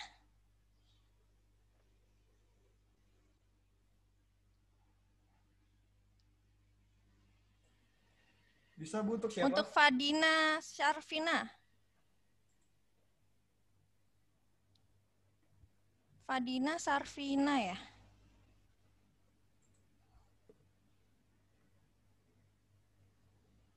Iya Bu. Ya, silakan. Iya, jadi saya ingin bertanya mengenai klausula greenback dalam perjanjian lisensi paten. Nah, apakah klausula greenback dalam perjanjian lisensi paten itu dapat dikecualikan dari kegiatan anti monopoli dan persaingan usaha tidak sehat? Lalu yang kedua, bagaimana penerapan atau implikasi dari... Maaf, itu tadi maksudnya apa? Untuk patennya? Apa tadi? Dalam usaha persaingan tidak sehat? Iya, jadi apakah klausula greenback dalam perjanjian lisensi paten. Oh, mengenai lisensi ya? Iya, mengenai perjanjian lisensi paten itu dapat dikecualikan dari kegiatan anti monopoli dan persaingan usaha tidak sehat. Ya, ya. Klausul lain di dalam perjanjian itu bisa dikecualikan nggak? Jadi supaya tidak terkena pasal monopoli lah istilahnya seperti itu ya? Iya, klausula Greenback-nya itu, Bu. Iya, iya. Kemudian pertanyaan keduanya? Pertanyaan keduanya, bagaimana implikasi dari klausula Greenback ini dalam Undang-Undang Nomor 5 Tahun 1999? Apakah sudah ada contoh peristiwa atau perbuatan hukum di Indonesia yang menganut prinsip klausula Greenback seperti itu? Ya, ya cukup itu dulu ya, 2 pertanyaan aja ya. Iya, terima kasih banyak, Bu. Klausula Greenback itu di dalam lisensi paten apakah bisa dikecualikan? Kemudian implikasi klausula Greenback itu gimana sih kalau menurut Undang-Undang Persaingan Usaha Tidak Sehat Monopoli? Sebenarnya setahu saya itu mengenai Undang-Undang Persaingan itu juga ada revisi ya, yang ada omnibusman ini ya. Jadi ada yang di bypass, tapi saya belum baca isinya apa. Tapi ini dari secara umum aja ya mengenai lisensi Greenback ini bisa dikesampingkan tidak supaya tidak mengenai pasal persaingan usaha tidak sehat ya, karena memang biasanya kan monopoli terkait dengan paten obat ya, merek dan segala macam itu kan dianggapnya monopoli sekali ya, karena itu dia produksi dan apa, tapi kan biayanya dia juga tiap tahun kita harus bayar lisensinya, tentu mahal kan ya Mbak ya, seperti itu ya, ke perusahaan Amerikanya, Jerman maksudnya seperti itu ya. Nah, kalau terkait dengan lisensi ini, paten ini bagaimana?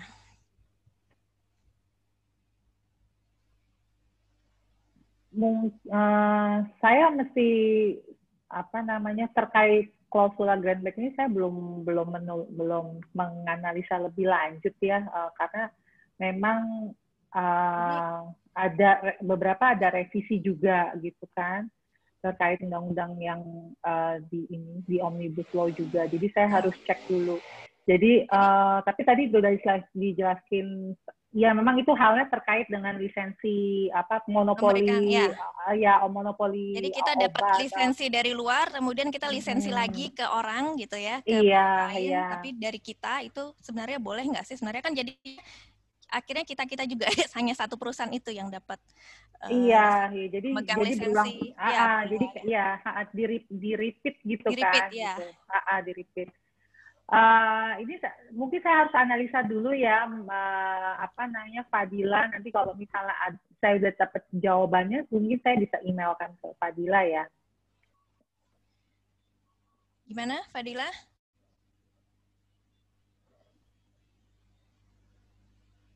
Ya, Fadila? Iya, Bu. Nanti disusul saja jawabannya. Kerja di konsultan ya? Apa di perusahaan?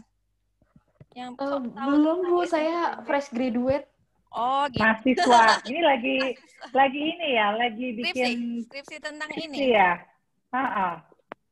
Enggak, Bu. Dulu pernah penelitian aja, kayak bikin paper tentang haki. Terus kayak saudara saya ada yang ngerekomen gitu tentang klausula Greenback. Terus saya baca-baca di Amerika sama Jepang itu mereka udah mulai menerapkan itu dalam perjanjian-perjanjiannya. Nah, tapi kalau di Indonesia tuh apakah udah diadaptasi juga? Kalau misalkan udah diadaptasi itu apakah ada perbedaan dengan yang diterapkan di Amerika dan Jepang? Ya ini tapi berarti memang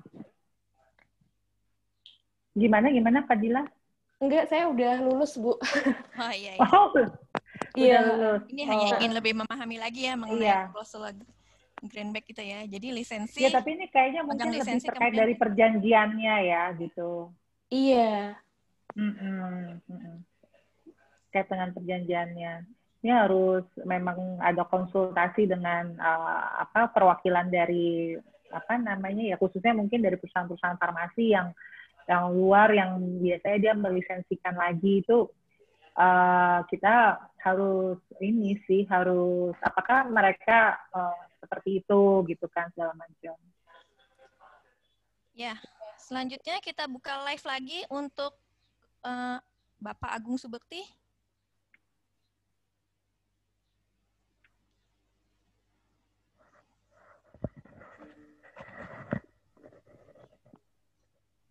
Ya, Assalamualaikum, Bu. Nah, ini Agung Subekti nih kebetulan mahasiswa UNAS Teknik nih.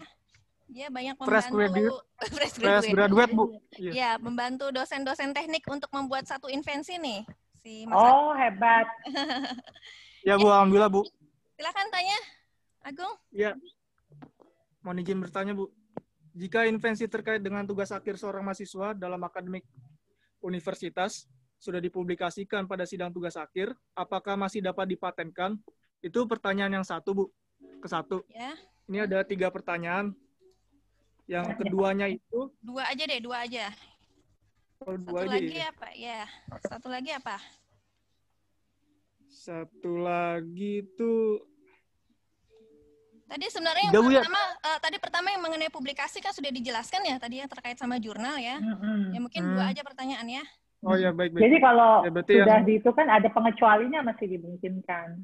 Iya. Oh iya. Baik, saya bertanya untuk yang pertama ini, paten terkait dengan publikasi jurnal atau artikel ilmiah, jika yang benar-benar membuat invensi tersebut hanya mahasiswanya saja, tidak termasuk dosen pembimbing dalam tugas akhir mahasiswa tersebut, akan tetapi dalam jurnal yang akan dipublikasikan, diharuskan menyertakan dosen pembimbingnya juga, apakah juga diharuskan sama juga disertakan dosen pembimbing tersebut di pendaftaran paten jika memang ingin dipatenkan invensi tugas akhir tersebut. Yang kedua itu, jika invensi hanya pada improvement dalam hal konstruksi atau bentuknya saja, apakah dapat juga didaftarkan paten, Bu? Semisal penempatan elektroda, Bu. Elektroda dalam misalnya dalam suatu bagian alat elektronik, misalnya di samping, lalu kita ubah konstruksinya itu jadinya di atas, misalnya seperti itu. Apakah bisa dipatenkan invensi tersebut? Dan juga dalam hal compactnya, Bu. Dalam suatu konstruksi yang compact itu tadinya konvensional, berbentuk konvensional, tidak ringkas, apakah bisa dipatenkan? Ya, terima kasih, Bu. Ya, jadi ini ini mengenai improvement dari paten ini bagaimana bisa dipatenkan atau tidak? Ini kan biasanya kita lihat bisa tahu paten atau tidak dari publikasinya ya, Agung ya. Apakah sudah dipublikasi atau belum? Apakah sudah ada yang mendaftarkan paten atau belum ya? Mungkin bisa dijelaskan ini Mbak Winu mengenai improvement dari paten? Iya, kalau misalnya menambahkan sedikit detail, misalnya bentuk. Ini kan misalnya tadinya mungkin bentuknya kotak, sekarang mau bulat, itu bisa masuk kategori paten nggak ya? Sebenarnya kan kalau di sini desain dan paten itu kan di-split ya, dipisah ya. Gitu ya. Tapi kalau untuk bentuk, apakah itu juga bisa dipatenkan? Masuk dalam kebaruan? Selama tidak ada dokumen pembanding paten yang menyebutkan bahwa paten itu bisa berbentuk square atau round atau oval gitu, itu sebenarnya masih bisa dimasukkan ke dalam klaim. Itu ada strateginya sih gitu. Jadi memang peningkatan atau improvement itu tadi dibilang ada elektroda yang tadinya adanya di posisinya di samping, terus maunya nanti di atas gitu. Itu sebenarnya itu kan istilahnya repositioning ya. Itu harusnya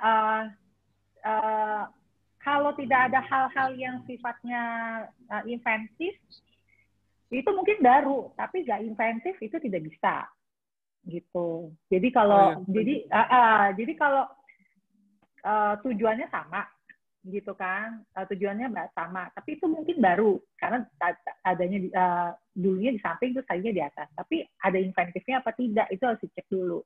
Kalau tidak ada lagi inventif berarti itu udah hilang satu persyaratan gitu. Jadi itu mungkin masuk ke paten sederhana gitu. Tapi paten sederhana harus dilihat dulu gitu kan. Jadi kayak ukuran repositioning atau resize segala macam sebenarnya itu tricky ya gitu kan.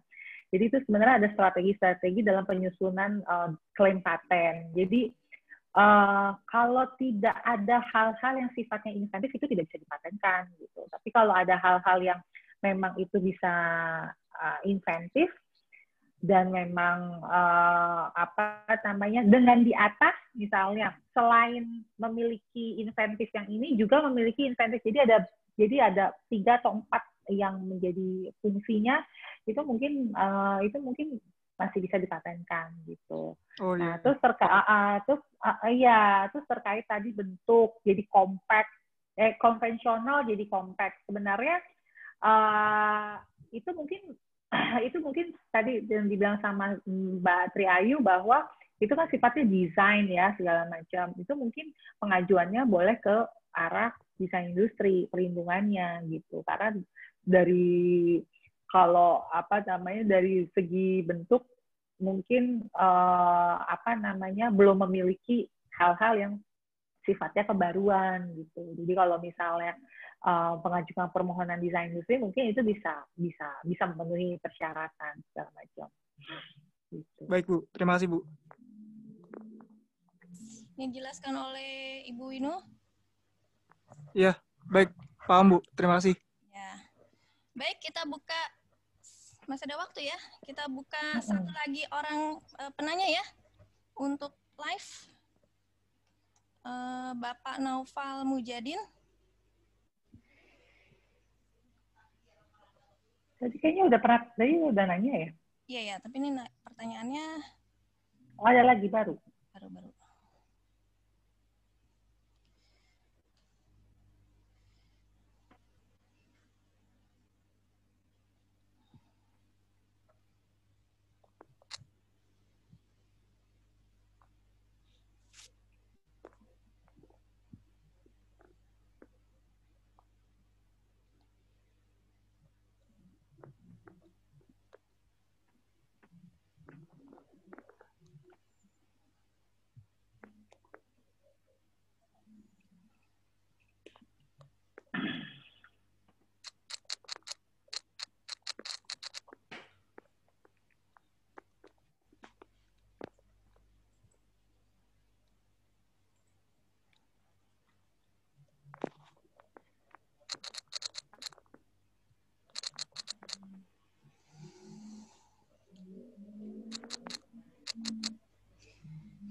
Ya, baik. Mungkin sambil menunggu ya, bisa dijelaskan sedikit ya Mbak Winuriska untuk pemeliharaan paten ini.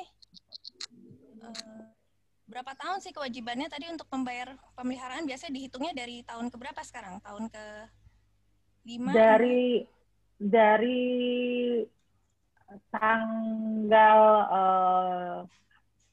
pemeliharaan paten itu terhitung dari tanggal penerimaan, dari tanggal pengajuan permohonan paten.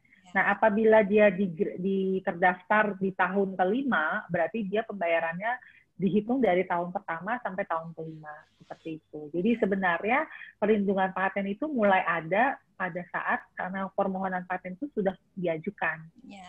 Jadi dihitungnya pada saat permohonan diajukan, bukan pada saat sertifikat keluar ya. Karena bukan. sering salah sangka, lo kan ini baru dapat kok udah suruh bayar. Iya, gitu. Nah, memang iya, tapi jadinya terlihat besar pembayarannya karena misalnya terdaftarnya di tahun ketiga, tahun keempat, tapi suruh bayarnya kok dari tahun ke-1 gitu kan. Dari tahun awal, jadi kelihatannya besar gitu kan. Ya memang ya ketentuannya di Undang-Undang Paten masih seperti itu karena membayarnya setelah paten itu terdaftar. Jadi kalau paten itu tidak terdaftar sebenarnya belum ada kewajiban membayar biaya pemeliharaan. Beda dengan di beberapa negara. Di beberapa negara itu setiap permohonan paten yang sudah diajukan di tahun kedua dia wajib untuk membayar biaya pemeliharaan tahun pertama. Jadi meskipun belum terdaftar, dia di tahun kedua dia harus bayar untuk pemeliharaan tahun pertama jadi disuruh nyicil. Jadi jadi setiap tahun dia bayar karena ditakutkan nanti pada saat itu terdaftar di tahun keempat, tahun kelima itu akan mengakibatkan biaya yang melonjak gitu. Jadi tapi memang kebijakan di beberapa negara beda-beda ya gitu. Jadi dia harus membayar setiap tahun bayar. Selain bayar substantif, dia harus bayar gitu. Ya. sampai dengan itu terdaftar gitu. Meskipun patennya masih dalam proses. Sedangkan kalau di Indonesia orang saya belum dapat sertifikat, terus harus bayar gitu kan, gitu. Iya. Nah, akhirnya dibayarlah nanti pada saat dapat sertifikat, tapi pas dapat tagihannya langsung, jadi langsung melonjak karena Pingsan. karena gede gitu. Tapi sebenarnya kalau biaya pemeliharaan paten nih, kalau Mbak Winu lihat nih, di lokal sama di luar, mahalan mana sih sebenarnya biaya dari segi pendaftaran, pemeliharaan, perbandingannya? Beda Kita negara. nih harganya masih relatif, ini apa nggak sih, murah Di atau negara-negara average? negara ASEAN sih masih relatif sama sih ya. Ya beda dengan kalau di Singapura udah pasti beda karena dia Karena agak mereka maju ya. negara dia lebih mahal gitu kan. Tapi kalau di negara ASEAN rata-rata biaya resmi untuk biaya pemeliharaan, tapi ini average sama gitu. Tapi beda mungkin di beberapa negara yang di negara-negara komunitas Eropa atau Asia itu mungkin ya, apalagi khususnya Jepang sama Korea udah pasti dia biaya pemeliharaannya lebih mahal gitu karena mereka lebih aktif. Iya, mereka lebih aktif dalam mengajukan permohonan patennya. Iya, iya. Ya, jadi bagaimana ini MC? Waktunya masih lama ya? Apa bisa dibuka pertanyaan satu lagi untuk live? Boleh mungkin satu pertanyaan lagi ya, Bu? Ya, untuk Pak Gawang Sudrajat ya, ini satu lagi ya, terakhir ya.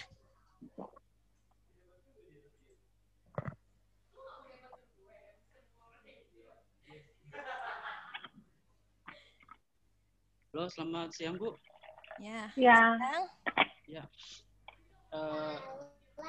Saya mau izin bertanya. Kebetulan memang saya kan pemeriksa paten. Jadi eksklusif. Iya, saya pemeriksa paten farmasi, Bu. Oh, iya. Oh, pemeriksa paten farmasi. Oke. Iya. Ya, kalau terkait pemeriksaan mungkin tadi kan Ibu menjelaskan tentang kebaruan, langkah inventif.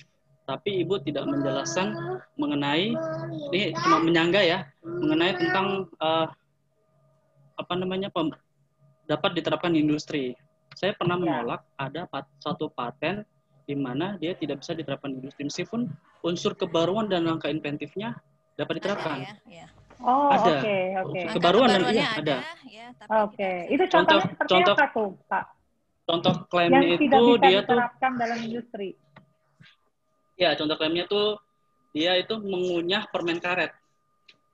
Ada pengunyahan permen karet yang dalam suatu metode kefarmasian, saya agak lupa karena udah lama ya tuh untuk permohonan itu gitu. Seperti itu. Terus kalau untuk pertanyaan saya, kan kadang kan saya masih agak buta mengenai konsultan KI ya. Nah, saya ingin tahu sebenarnya pertanyaan saya itu ada nggak sih upgrade-an untuk konsultan KI selama mungkin setahun atau beberapa tahun, itu ada nggak? Selain sudah menjadi konsultan KI. Kemudian mungkin Ibu bisa memberikan tips. Gimana ya Pak, di-upgrade? Kita memang konsultan ada pendidikan sih per rutin ya. Dari Dirjen KI, iya ada rutin pendidikan. Tiap setahun bisa 2-3 kali. Termasuk dalam negeri dan luar negeri juga. Oh, setiap 2 tahun 3 tahun ya? Iya. Terus untuk, kalau boleh tahu nih, tips sama triknya mendapatkan konsumen, mungkin bisa dibagi gitu, Bu. Trik gimana? Ya, sedikit lah, Bu, triknya. Kalau saya sebagai pemeriksa tidak boleh menjadi konsultan. Cuman saya ingin tahu aja gitu. Ini pemeriksa di kantor HAKI atau di mana? Iya, saya pemeriksa di kantor KI. Oh, iya. Oh, tapi bagian farmasi ya? Bagian farmasi, betul Ibu. Trik maksudnya lulus konsultan atau trik gimana nih? Trik menggait konsumen, Bu. Oh, trik itu sih ini ya nggak masuk ini ya, kalau konsumen mungkin itu ini rahasia pribadi ya, rahasia masuk. Itu dapur. Tapi yang jelas kalau konsultan ini kita memang ada ikatannya ya, Asosiasi Konsultan HAKI, dan kita juga ada kerjasama dengan konsultan-konsultan luar ya, beberapa ya, memang kita ada semacam link ya, kerjasama dengan konsultan luar itu pemasarannya dari mereka juga gitu ya. Sebenarnya kayak gitu ya. Tapi kalau untuk detailnya bagaimana ya, saya juga sama Mbak Windu aja nggak tahu ini bagaimana ya cara menggunakan marketingnya. Mungkin pertanyaannya lebih dikonkretkan ya untuk tadi yang pertanyaan pertama ya. Tadi yang terkait dengan masalah biasanya ada nih kebaruan, ada langkah inventif tapi nggak bisa diterapkan di industri, ini gimana? Iya, saya justru penasaran. Dia hanya kalau nggak bisa diterapkan artinya dia hanya perlu dapat paten aja dong, hanya perlu dapat paten aja tapi nggak perlu produk kan? Tapi patennya bisa terdaftar Ya, itu apa mungkin tidak memang tuh? Patennya register apa tidak? Kalau patennya memang terregister, tapi untuk sampai di pemeriksaan substantif kan mesti perlu ada analisis juga, Bu. Tentang kebaruan, langkah inventif. Kadang kan mungkin kalau ada padanan dari luar negeri, kita bisa untuk membadankan ke luar negeri kan, Bu. Iya. Pembanding. Nanti bisa dilihat juga D1, D2 dan sebagainya. Nah, untuk pembanding sudah ada di Eropa. Begitu saya lihat di Eropa, ternyata klaim ini memang tidak bisa diterapkan di industri di Indonesia. Meskipun di sana bisa. Jadi sebenarnya tetap terdaftar, tapi nggak bisa dijual gitu berarti nanti kalau ke Indonesia. Enggak. Belum bisa diberi di Indonesia karena kepentok belum bisa diberi. Belum bisa diberi. Jadi nggak terdaftar. berarti nggak terdaftar ya berarti. Di luar negeri terdaftar tapi di Indonesia terdaftar. Gitu. Belum. Mungkin harus dirubah klaimnya sedemikian rupa sehingga membentuk klaim baru gitu. Maksudnya biar bisa diterapkan industri caranya gimana gitu kan. Adalah teknik. Ya, baik. Oke. Baru. Ya, terima kasih untuk baru dengar nih case penjelasan ya Pak Gawang. Case bahwa ada ditolak karena tidak dapat diterapkan dalam industri karena rata-rata kan semua invensi paten kan tujuannya harus bisa dipasarkan kan, diterapkan gitu kan. Tapi mungkin untuk Indonesia mungkin caranya itu nggak bisa kali ya di sini kali ya. Ya di sini kan ada syarat-syaratnya ya, nggak bisa diterapkan mungkin melanggar kepentingan umum atau apa. Iya. Hal seperti itu tidak. Iya kali. Mungkin seperti itu. Ibu di IP form ya, kalau nggak salah ya, Bu. IP kira form. Itu. Ya, cukup itu ya penjelasannya Pak. Ya, gitu ya. Gawang, terima kasih untuk masukannya, pendapatnya, untuk tambah informasi bagi kita. Baik, saya rasa cukup ya. Tidak cukup sekian ya, Mbak Safira ya. Jadi, apa yang sudah diungkapkan oleh Ibu Winu sangat luar biasa sekali, sangat bagus ya. Mungkin nanti ke depan bisa diperdalam lagi ya, Mbak Winu ya. Untuk karena kalau paten. Iya, kalau paten itu nggak bisa bicara satu sesi, harus banyak sesinya. Betul. Jadi kalau memang ada pendalaman untuk mahasiswa teknik atau mahasiswa hukum, ya memang akan harus ada sesi-sesi berikutnya. Ya. Jadi kesimpulan akhir dari semua materi yang disampaikan hari ini bahwa paten itu definisinya adalah berkaitan dengan suatu invensi atau teknologi, dan di sini tidak semua invensi itu bisa dipatenkan ya. Jadi kita harus lihat kebaruan dari suatu invensi itu sendiri. Kemudian dalam membuat paten itu harus dilihat juga prior art-nya ya. Prior art dokumen pembanding. Itu pembandingnya seperti apa. Jadi kalau kita bukan bikin drafting paten, tidak seperti membuat tulisan karya ilmiah atau jurnal, harus ada dokumen pembanding untuk paten, baik itu paten sederhana dan paten biasa ya. Kalau dulu ya, sekarang paten. Dan ini untuk paten ini harus terkait dengan masalah fungsional ya, Mbak Winu ya. Jadi harus ada fungsinya jelas, fungsinya apa, kebaruannya di mana, seperti itu ya. Jadi paten ada paten sederhana dan paten biasa. Untuk jangka waktu perlindungannya juga berbeda. Untuk paten sederhana 10 tahun dan untuk paten biasa ini 20 tahun. Kemudian mengenai biaya pemeliharaan paten itu dihitungnya dari tanggal paten itu diterima ya. Bukan dari saat sertifikat ya. Jadi kalau patennya hanya dipublish aja, tidak sampai granted, ya nggak ada istilah biaya pemeliharaan di situ ya. Jadi pemeliharaan itu baru didapat kalau statusnya sudah IDS ya, identitas daftar sederhana, atau IDP ya, identitas daftar paten. Paten. Ya. Kemudian untuk masalah yang dapat dipatenkan ini berkaitan dengan mesin, produk atau proses ya, termasuk produk-produk bioteknologi. kemudian langkah-langkah atau metode ya untuk menghasilkan suatu produk itu ya. Kemudian yang tidak dapat dipatenkan itu berkaitan dengan apa namanya metode sistem ya. Beda ya kalau di luar metode sistem itu bisa dipatenkan. Tetapi di sini metode sistem itu kalau Metode saya lihat nih bisnis. dari pemeriksa dipatenkan kalau memang metodenya ada fungsinya. Ada fungsi jelasnya gitu lah, ada hasil akhir fungsinya. Tapi kalau cuma metodenya Bisnis, marketing atau penjualan itu nggak bisa ya, nggak bisa di sini ya. Kemudian siapa yang dapat mengajukan permohonan paten? Nah ini bisa inventornya ya, bisa pribadi ya, kemudian bisa institusi juga. Nah institusi ini biasanya bisa dari universitas ya, bisa dari kalangan akademisi ya, terutama ini kalau untuk akademisi ini paten ini sangat membantu ya untuk meningkatkan akreditasi ya.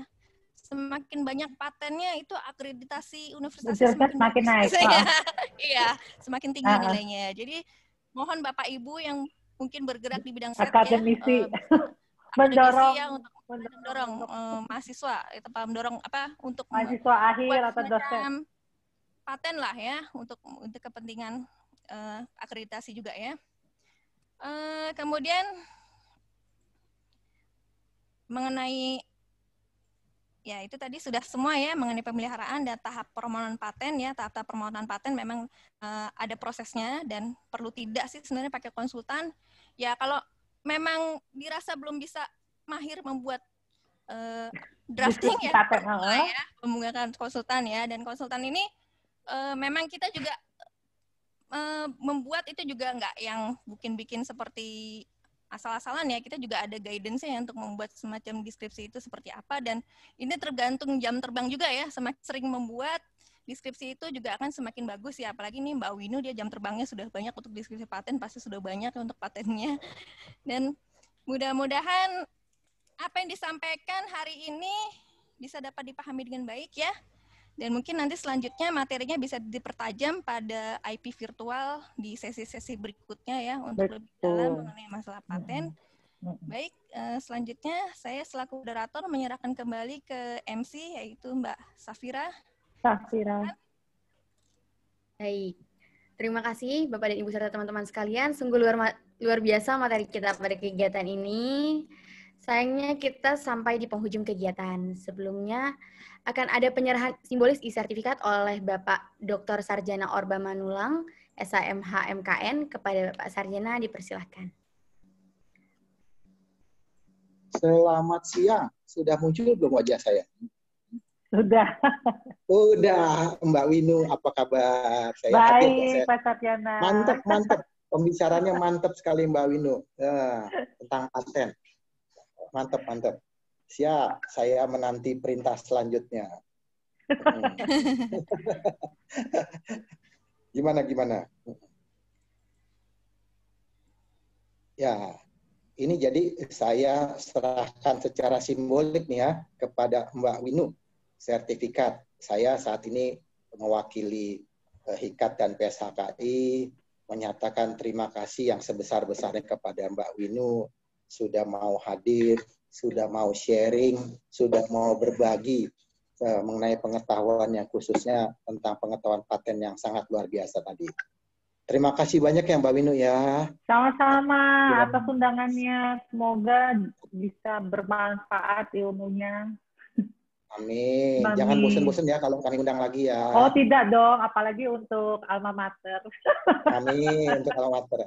Oke, nah yang kedua untuk Mbak Tri Ayu Ratna Dewi. Sebenarnya manggilnya Mbak apa Dek ya? Dek. Terima kasih ya. Kami atas nama HIKAT dan PSHKI mengucapkan banyak terima kasih.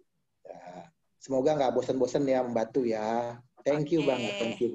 Amin. Sukses terus ya. Sama-sama. Terima kasih. Oke. Ini juga nih kepada moderatornya, waduh, mantep bener gitu. Panggilnya kalau ini Ade aja lagi ya, Ade Safira Madilina Sutrisno. Terima kasih banyak ya untuk suksesnya selanjutnya. Mohon kami dibantu terus ya. Terima kasih. Terima kasih. Ini semua. Bapak. Oke. Terima kasih.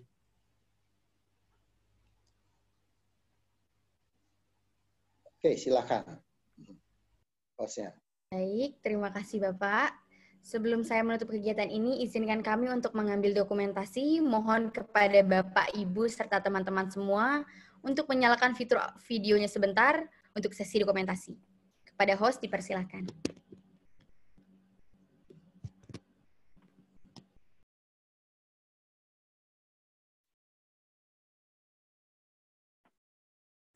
Baik, ada 3 slide. Saya mulai dari slide pertama. 1, 2, 3. Lanjut slide kedua. 1, 2, 3. Untuk slide terakhir. 1, 2, 3. Cukup, Safira. Baik, terima kasih. Bapak, Ibu, serta teman-teman sekalian, demikian kegiatan ini telah dilaksanakan. Untuk mendapatkan info lebih lanjut terkait kegiatan HIKAT, boleh di-follow Instagram HIKAT di @hikat.id.